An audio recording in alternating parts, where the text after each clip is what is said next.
not about winning the game. It's about building community. The idea, again, of MOSA is to have these standardized things that you can take from one business to another or incorporate into your business to make it more efficient.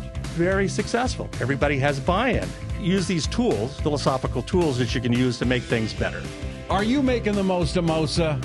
We're trying to help you make the most of MOSA. How you doing? My name is Rusty Humphries. I'm here to help get this show off the ground. The star of the show is Jim Scott. He is the president, CEO, chief engineer of Seco Seals, and a man that understands how to work the maze of government, which sounds to me like a nightmare, but it's something that's important because what we're trying to do is not only help our businesses grow, be more profitable, but be more efficient in what our businesses do, correct? That is correct, yes. The term MOSA means what, and why is it important? Modular Open Source Approach to your business, your life, your community, and things outside. It's a way of thinking. It's a philosophy. Okay. Community. Now, what would community have to do with MOSA? Well, you can put it into use these tools. These are philosophical tools that you can use to make things better. And so I grew up in a small town in Southern California and two little high schools. And one day, my father and I were really into youth sports athletics at the high school level. We followed every game, but in Southern California, you never win anything. You're never the champion of anything. So Why? Because the schools suck? Well, because the bigger schools always beat up on the little schools. Okay, so this is a little school. Little school, and then there's another crosstown rival, little school. And so we came up with the idea in MOSA where we want to land. We wanted a friendly rivalry, not an adverse rivalry. Okay. But a friendly. It's a friend builder, right? Rather than adverse, me versus them. And especially in a small town, because these kids play it together growing up, and then they're on different sides. So they want to be friends and shaking hands at the end and group pictures, right? But then you get the trophy, right? So my father, coming from a small town, because he grew up in a micro town of 2,000 people in Texas. Oh, okay. And so they had these friendly rivalries, and it was a way to meet people and build community. So we're trying, it's maker education. You're trying to get involved in things outside because business is about people and making relations with people and interacting with them. Right. So we devised this thing, he and I. He was a passion. I was kind of the social engineer. That we had a battle of the bell. We're going to fight for this bell, like a bucket or some sort of trophy, to be the city champion. If we lost every other game, that's the high school, Costa Mesa versus Estancia, this little town, they would have this trophy which had a bell on it. Okay. And it was a bell that was off the trolley cars in San Francisco, the rice-a-roni ding-ding-ding, right? Yeah. So it was a standard bell. You put it on this thing, and it became the Bell Trophy for the major football game. So, and at the end, they got a patch that said the Bell Trophy, city champion. Okay. Right?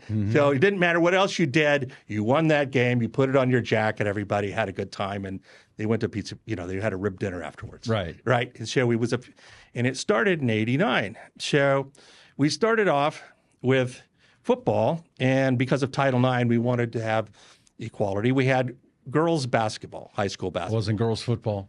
No, they didn't have it. They should, but they didn't. Okay. Right. So they had the first year they had a girls' trophy and a boys' trophy. So we had two standardized trophies that were open source. Anybody could do this. Okay. And so we ran it a year, ran it a second year. Very successful. Everybody has buy-in, but it's the philosophy of the friendly rivalry. Okay. Right? Friendly rivalry. The next year, we decided that the boys basketball says, hey, we would like a bell. Well, the one side, Estancia, had beaten Costa Mesa 10 or 12 years in a row. Oh, wow. They had beat them 2 times. They're terrible. So what do you think happens when we have the Bell Trophy for the third year for boys basketball? Who wins? The loser team wins. Yeah. They didn't win much else, but they won that game. Okay. It was Olympic finals. It was USA versus Russia hockey. Yeah, okay. And so we continued that, and then we picked up boys baseball, and then we said stop. We can't. We were sponsoring the teams to a rib dinner, Okay. but the protocol: you get the bell. They run around the halls making noise.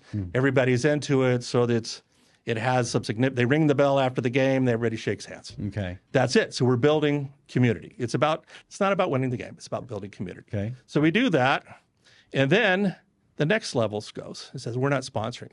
So over a period of time, it went to every sport at every level. So they have a freshman water polo has a bell. Everybody has a bell. And then they took it to the other schools. It proliferated. We set up the protocol, and it went to Battle of the Bay if you're by the beach, or Battle of the whatever. So now most all the high schools have the city championship with a bell in Southern California. Oh, that's cool. Right. And you and your dad started that. Well, yes. And he took it from, they've had fighting for buckets and trophies and stuff before, but we're I'd rather have a bell than a bucket. A bell than a bucket, yes. And so, but it proliferated, and once it got going, you set it up, you standardize it, and it was free. We gave away the program, and it worked, but it's all about community building. It wasn't about being yay us. Right. It was like yay huggy huggy. It was good. And it was a lot of goodwill.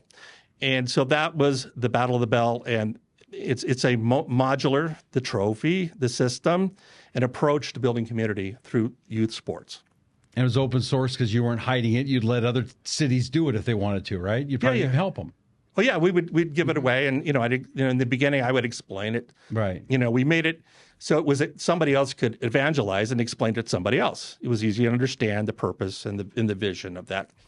And so from that, we developed a nonprofit corporation for the community. It was called Costa Mesa United, still in effect, because they needed a 501c3. It wasn't there. That was specifically to when you fund things between city leagues and school, there's things that they need to make the thing work. So they would raise money. But the purpose was it brought people in for a specific purpose. Right. To do a specific thing, and it got legs, and it raises several $100,000 a year, which they all give it all away through this vehicle, and we're 25 years in, 25 years in, and it builds a lot of community and it focus, and a lot of good kids come through the program. Right. It's a great story, a great thing to do for community. Very heartwarming. It's great. Has it helped me with my business and MOSA and making money as a small businessman? Because through youth athletics or music or community theater, whatever you're doing, you meet people that you otherwise wouldn't meet. You have access to people, okay. And it's people bring people. And so you have FaceTime with people, whether it's politicians, the police chief, your neighbors. And so it develops that asymmetric people skill set that you're not going to get just out of crunching numbers. Right. You need people to bring you up, to lift you up. You don't climb over other people because you slide back down, right? So you lift other people up, and it's just good karma. Okay. And the idea, again, of MOSA is to have these standardized things that you can take from one business to another or incorporate into your business to make it more efficient. Right. It spills over. And so then people come over and they'll drop off checks for your foundation or whatever fundraising. And so then you have some unity. And right now we have the foundation, the president is the mother of Jake Knapp, who is just won his first, he's a professional golfer, and at age 29 won his first PGA championship. That's awesome. So, but he came up through asymmetrically. So the other thing is, as far as MOSA, so at the time we had this thing going, and it had a dirt track at a stadium, okay, at the high school. And so I said, this is not state of the art. So I said, how can we make it of course, the standards. So how do we make a better stadium? So there was some money set aside for an architect before they started drawing. He says, hey, wait a minute.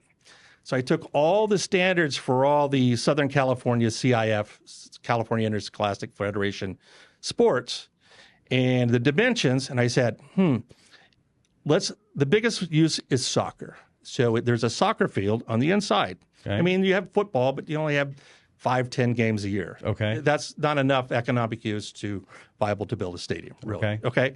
But soccer, at least in Southern California, is played year-round, guys and girls, all ages. Everybody runs around. They play soccer. Okay.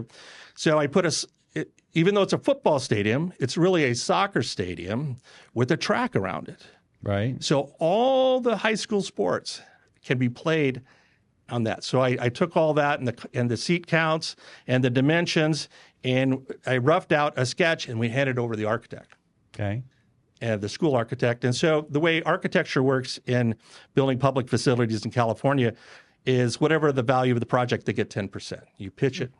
And we had, there was some money that they had raised $750,000 to design this. And once things get designed, and so I designed it to where the attendance, max attendance for the school was 2,500.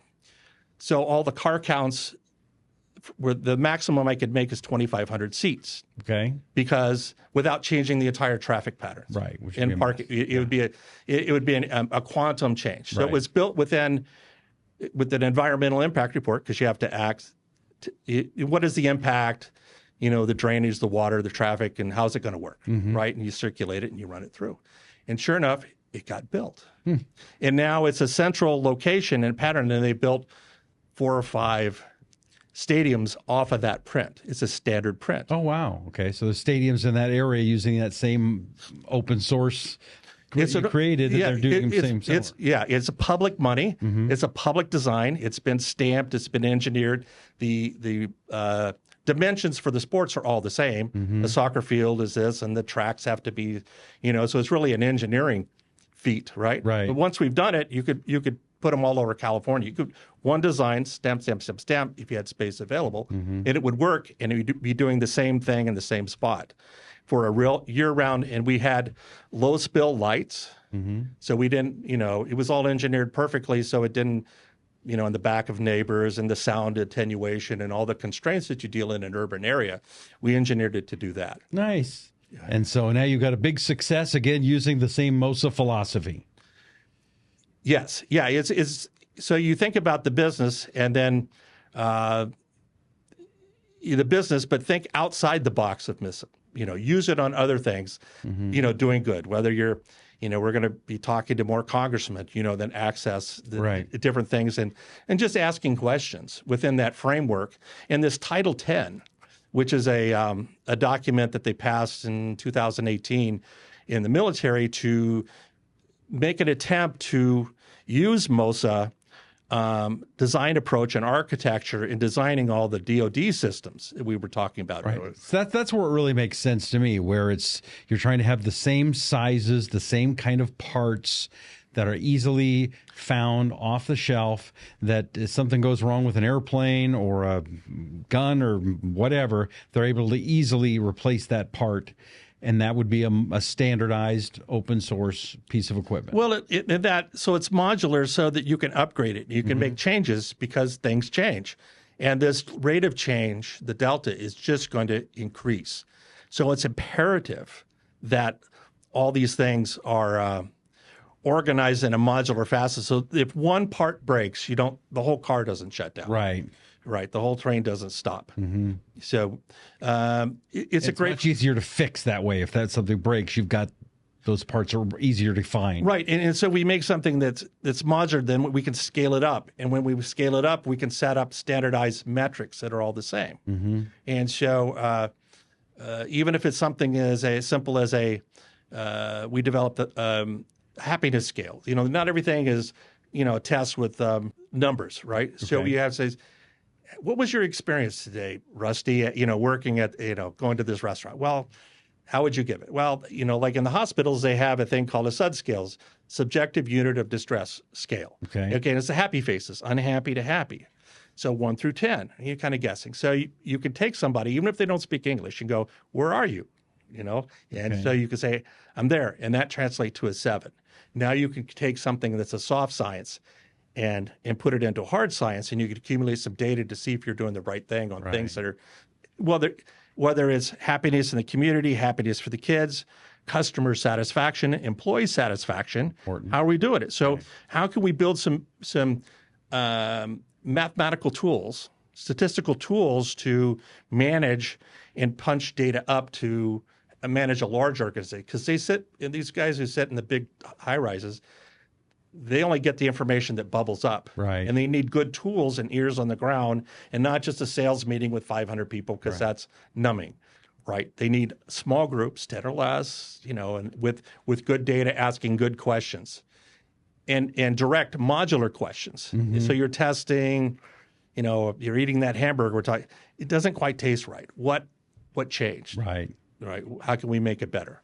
Well, speaking of making things better, if you're trying to improve your business, your profitability, your access to government programs to be able to sell to government, whether it's military or other government entities, Jim Scott is an expert in that. He does have some consulting. He's able to answer your questions or help your business out. Just send him an email, info@makingthemostofmosa.com. That's info@makingthemostofmosa.com. Also, they have a website, makingthemostofmosa.com. And while you're here, would you please hit that subscribe button and the little thumbs up and the little bells, when we come up with new shows. We'd sure appreciate it. We thank you so much. We're hoping to help your business scale up and so you can be even better and more profitable. My name is Rusty Humphries, and this is Making the Most of MOSA with Jim Scott. Thank you, Rusty.